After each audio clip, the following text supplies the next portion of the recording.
El podcast más disruptivo de habla hispana ha regresado.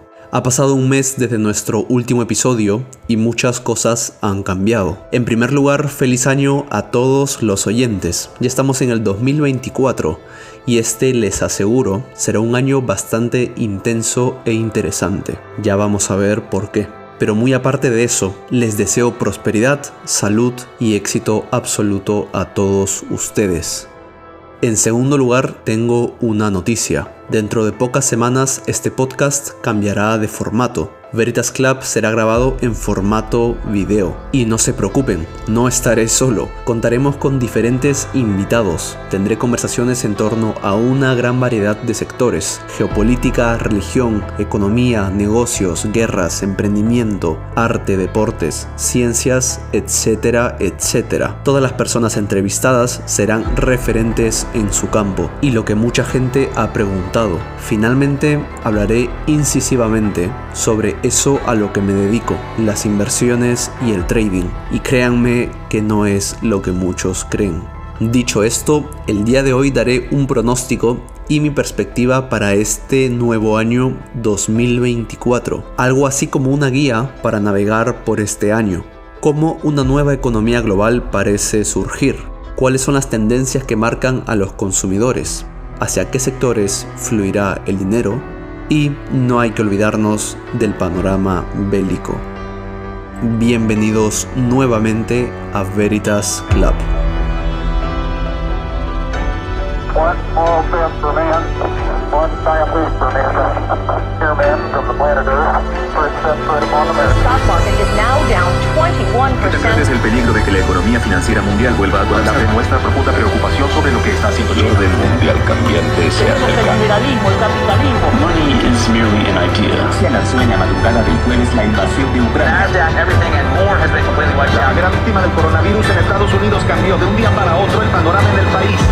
Libertad es poder hacer lo que debemos.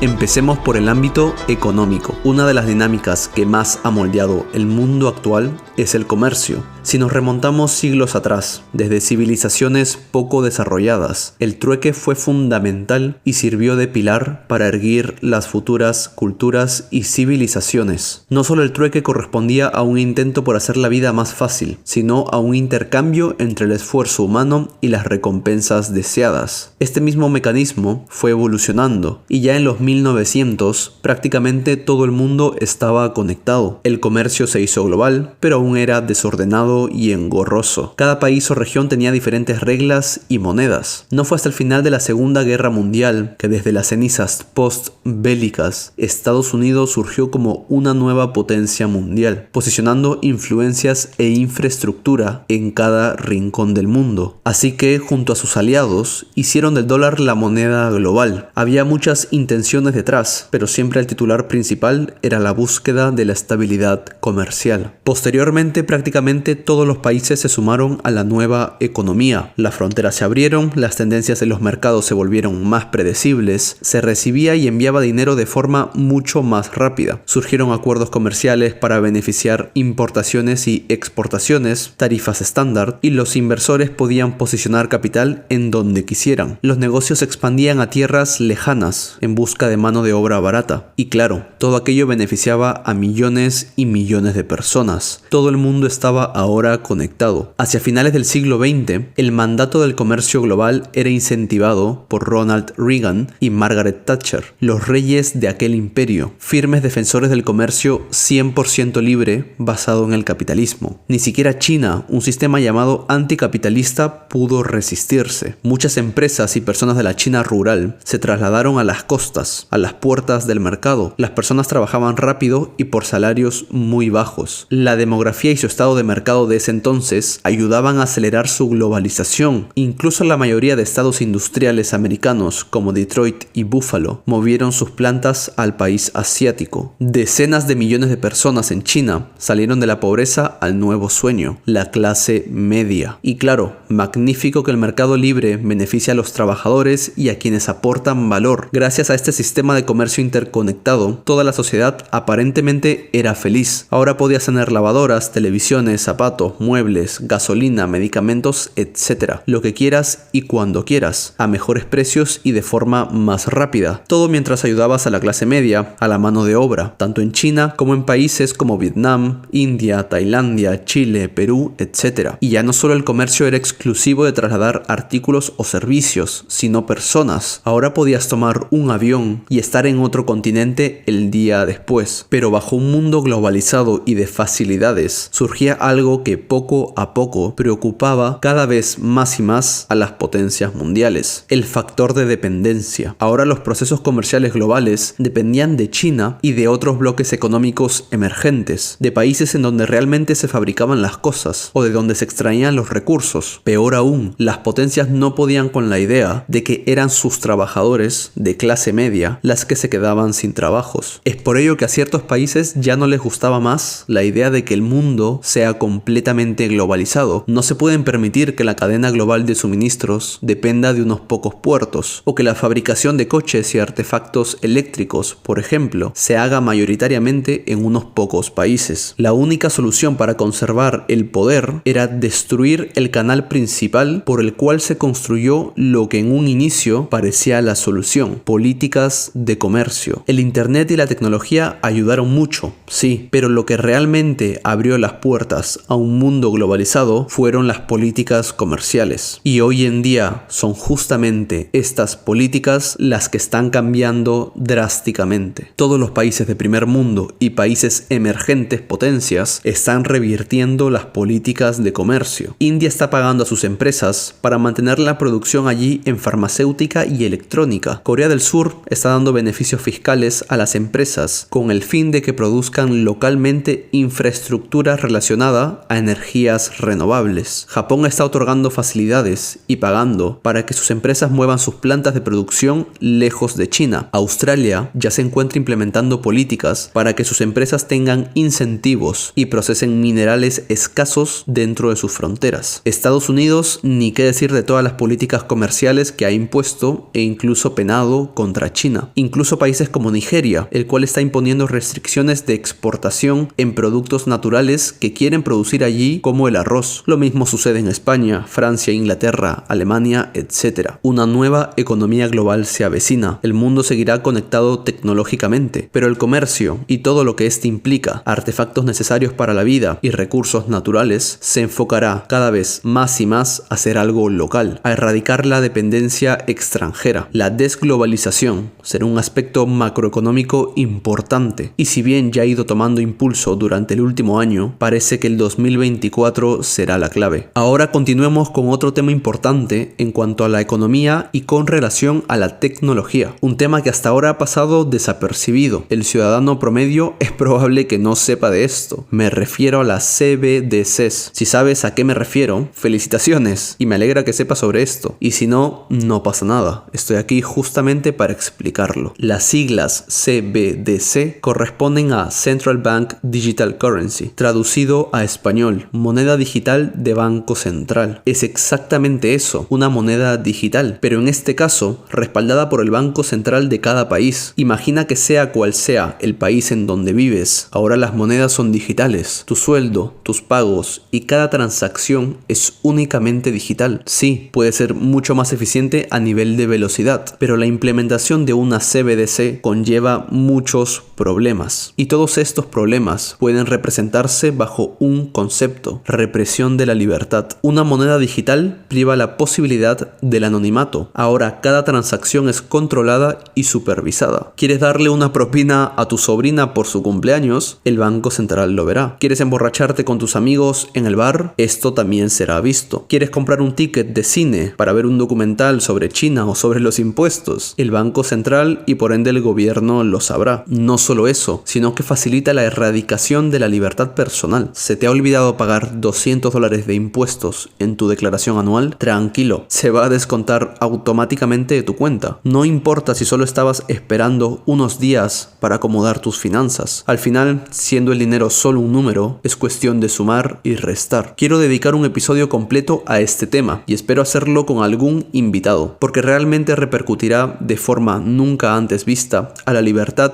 y al sistema económico actual, por lo que esta vez no nos adentraremos entraremos en este concepto. Allí discutiremos por qué es diferente una moneda digital del Banco Central al dinero que tienes en tu cuenta bancaria, que al fin y al cabo también es un número digital. Pero antes, quiero que sepan que la lista de países con monedas digitales en proyecto e investigación es gigante. Reino Unido, Unión Europea, Japón, Hong Kong, Islandia, Egipto, Suiza, Austria, Líbano, República Checa, Estados Unidos, Polonia, Pakistán, Sudáfrica, Austria, etcétera, etcétera. La lista continúa. De hecho, Bahamas, Jamaica y Nigeria ya han lanzado su CBDC. Sin duda, las monedas digitales respaldadas por bancos centrales es algo de lo que necesitamos estar pendientes este año 2024. Informarnos en cuanto a las futuras regulaciones y metodologías. Estoy seguro que en los siguientes meses se pondrán a prueba muchas de estas monedas. A diferencia de muchos otros conceptos sobre economía que pueden parecer lejanos a tu vida cotidiana, la implementación de una CBDC, de una moneda digital, será algo que afecte directamente a tu vida personal. Ahora adentrémonos en un lado más oscuro, un lado casi bélico en su totalidad hoy en día, la geopolítica. ¿Qué nos depara el 2024? Pues vamos a dar, como de costumbre, un poco de contexto. A inicios del 2022 empezó la guerra más grande que Europa ha visto desde hace casi 80 años, la invasión de Ucrania. A 2.500 kilómetros de distancia, el 7 de octubre del 2023, Israel y Gaza entraron en guerra, catalizando todo Oriente Medio hacia un posible conflicto bélico sin precedentes. En África, gobiernos tras gobiernos son afectados, todos bajo influencia rusa, como Mali y Tanzania. En el continente asiático, China se prepara para invadir Taiwán, y al otro lado del planeta, en Sudamérica, Venezuela parece ser que también está listo para invadir Guyana. Todo parece caótico y lo es. Hemos venido desarrollando episodio tras episodio las relaciones entre eventos que a simple vista parecen aleatorios, pero si nos adentramos, nunca nada es coincidencia en la geopolítica actual. Al final, las ambiciones de los países y sus alianzas, lamentablemente, se reducen a la lucha por el poder y el dinero. Después de la Segunda Guerra Mundial, solo 2 países tenían el tamaño, recursos y tecnología necesaria para intentar conseguir el poder: Estados Unidos y Rusia. Pero luego de muchas décadas de paz relativa, muchos países pequeños empezaron a tener armas y milicia, por lo que los dos bandos, Rusia y Estados Unidos, empezaron a formar alianzas con países o pequeñas regiones, con el único fin de posicionarse estratégicamente. Hasta el 2020 eran prácticamente impensables las guerras a gran escala, entre países enteros o incluso alianzas. El poder de los países era desplegado a través de la economía y sus relaciones internacionales. Sin embargo, en este podcast hemos comentado muchas veces cómo los países que antes conformaban el reinado han perdido el control, sobre todo Estados Unidos. Hace algún tiempo, Jake Sullivan, de la Seguridad Nacional de Estados Unidos, admitió que la invasión rusa hacia Ucrania se sabía 6 meses antes de que empezara. Sin embargo, lo dieron como una causa perdida y que Ucrania no podría resistir. Como todos sabemos, la realidad fue algo distinta. Ucrania jugó bien sus cartas y usó una buena propaganda, persuadiendo a sus aliados de que también era su batalla. Europa y Estados Unidos se dieron cuenta de que, de cierta forma, era vital ayudarlos para reafirmar su poderío, y la guerra, por ende, continúa hasta el día de hoy. Rusia parece haber bajado el ritmo de sus ataques recientemente. Sin embargo, ya ha llegado el invierno, y si sabemos algo de historia, es que Rusia y el invierno son el equipo perfecto. La realidad es que no se ha podido parar a Rusia, incluso con sanciones financieras, que muchas de ellas realmente son una broma. Incluso con todos los medios de comunicación haciendo su trabajo para dividir a la población, Rusia sigue batallando y no tiene prisa. Ahora entra en juego el BRICS, la organización estratégica inicialmente conformada por Brasil, Rusia, India, China y Sudáfrica, pero que el 1 de enero de este año, fecha en la que nadie ve noticias, fecha elegida tácticamente, 6 países se han unido: Egipto, Etiopía, Irán, Arabia Saudita Saudita y Emiratos Árabes. Ahora el BRICS comprende el 30% de la superficie terrestre del mundo y casi el 50% de la población total, ni qué decir de su PBI. ¿A dónde vamos? Hacia lo mismo, la lucha por el poder entre dos bandos. Además, no me sorprendería que Rusia, para poner a prueba a la organización NATO, a ver si esta sigue siendo válida realmente, siguen con su plan y finalmente invaden Estonia, Lituania y Latvia. Si Rusia es un gigante, no tengo palabras para lo que China ha logrado en las últimas décadas. Creo personalmente que en este 2024 China necesita invadir Taiwán y necesita hacerlo ahora, antes de que su demografía les afecte y su ciclo económico se vea aún más ralentizado. Hemos hablado bastante sobre China en este podcast, así que si han prestado atención lo suficiente, tendrán un panorama bastante claro. Por otro lado, la cereza del pastel en esta guerra de frentes múltiples. Tenemos a Israel y Gaza. Sin duda alguna, tácticas geopolíticas y macroeconómicas sin precedentes están ocurriendo aquí. Y les doy un adelanto. El siguiente episodio será sobre esta guerra. Ya he hablado sobre Israel y su importancia, así que la próxima semana estén muy atentos. Probablemente sea uno de los episodios más controversiales, pero ya saben, vengo aquí a decir mi opinión y la verdad hasta donde puedo saberla. No me importa la opinión pública ni lo políticamente correcto. Pero bueno, siguiendo con el hilo geopolítico, en mi opinión, este 2024 se definirá por una simple pregunta: ¿qué hará China y cómo responderá Estados Unidos? Ya sabemos quiénes conforman los dos equipos, pero veamos todo desde más arriba. Vayamos un paso por delante. Lo que realmente ocurrirá es que China tendrá que hacer una balanza y un mapa de posibles resultados. Evaluar si una tercera guerra mundial vale la pena. ¿Por qué? Porque saben que esto es prácticamente inevitable si deciden invadir Taiwán. Mi opinión es que es muy probable que China lo haga, o al menos dé los primeros pasos. Y si nos ponemos en el lado de Estados Unidos, ellos tienen la siguiente interrogante. Necesitan preguntarse: ¿continuamos nuestra estrategia de mantener el orden global basado en las leyes internacionales creadas luego de la Segunda Guerra Mundial y que nos permitieron gobernar el mundo, pero que ahora hemos perdido por malas decisiones, guerras innecesarias, las alianzas de China y la tecnología? ¿O nos adelantamos, dejamos de apoyar guerras perdidas como la de Ucrania y nos concentramos con todo lo que tenemos en nuestro rival asiático? Estas son las grandes preguntas, las que van a definir el 2024. Por cierto, si alguien se pregunta qué tiene que hacer Europa como bloque económico, la respuesta para mí es simple: cortar lazos con Estados Unidos. Es mi opinión y espero poder desarrollarla próximamente. Ahora vamos al ámbito tecnológico, y respecto a esto podría empezar a hablar de cómo la inteligencia artificial será el sector predominante junto al data science y a los vehículos eléctricos. Claro que sé a gran escala por dónde van los tiros, pero sinceramente no soy ningún experto en estos campos, por lo que no podría decir con precisión lo que ocurrirá. Algo que personalmente me llama la atención y que sí sé de primera mano es que existe mucho flujo de inversión hacia el campo de la computación cuántica. Tampoco soy ningún experto en estas tecnologías, pero lo que sí sé es saber hacia dónde van las corrientes y los flujos macroeconómicos. Otra cosa que sí puedo decirte es que las nuevas tecnologías implementadas en este 2024 tendrán tres variables que hay que resolver. La primera de ellas es el avance y la carrera en cuanto a los semiconductores, tema del que hablamos extendidamente hace poco y que a nivel de desarrollo y producción el mundo necesita progresar para cumplir con los requisitos tecnológicos y la demanda del consumidor. En segundo lugar, los recursos naturales. No es coincidencia que China se haya apoderado de muchas plantas mineras en África o que Australia esté incentivando a sus empresas a procesar minerales dentro del país. El cobalto, silicio y litio serán piezas clave para la viabilidad de la tecnología en este 2024. Por último, energía. Otro tema que, no por coincidencia, lo hemos conversado anteriormente. Mientras la población crece, el consumo de energía crece, y mientras más tecnología haya, también incrementará el consumo energético. Este año, creo que personalmente veremos un claro resurgimiento de la energía nuclear. ¿Por qué? Porque la energía nuclear es excelente y tampoco nos queda otra. Las energías renovables no son muy eficientes y aún estamos lejos en cuanto a eficiencia y viabilidad, por lo que eventualmente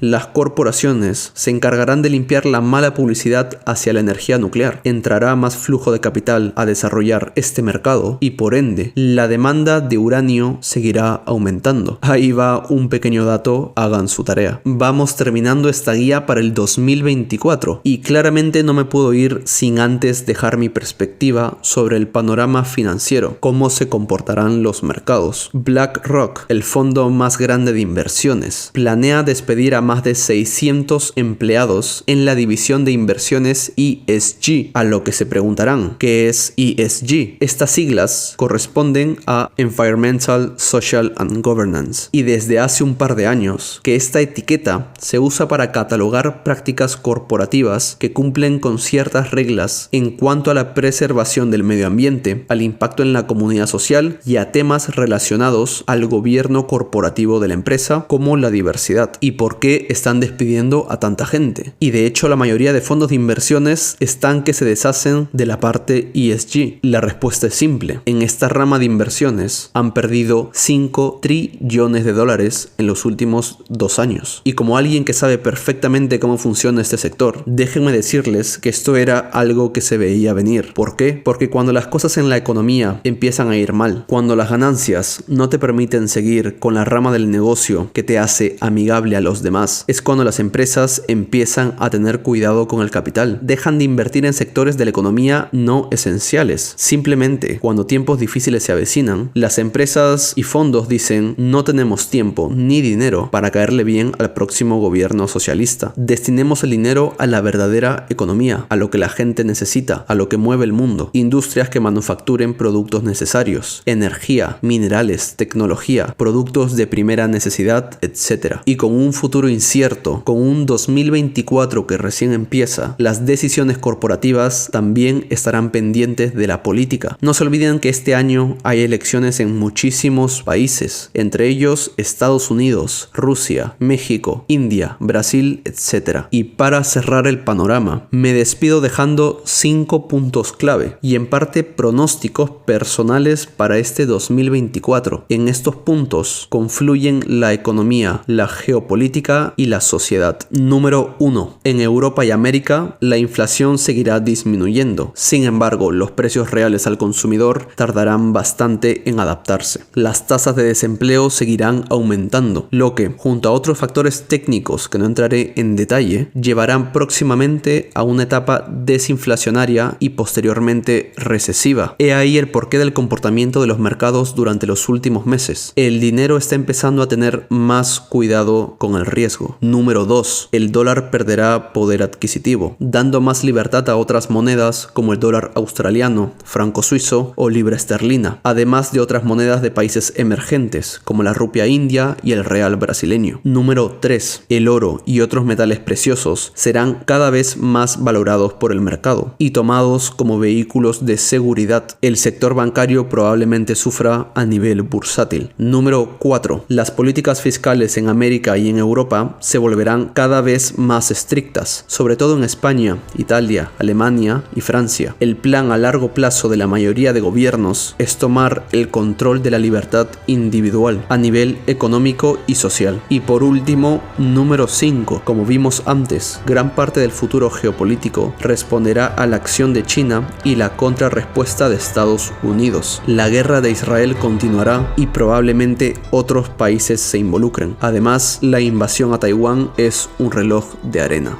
Aún nos queda mucho por delante. Este año, sea cual sea el panorama político, económico o social, será un año de elecciones y mucho aprendizaje.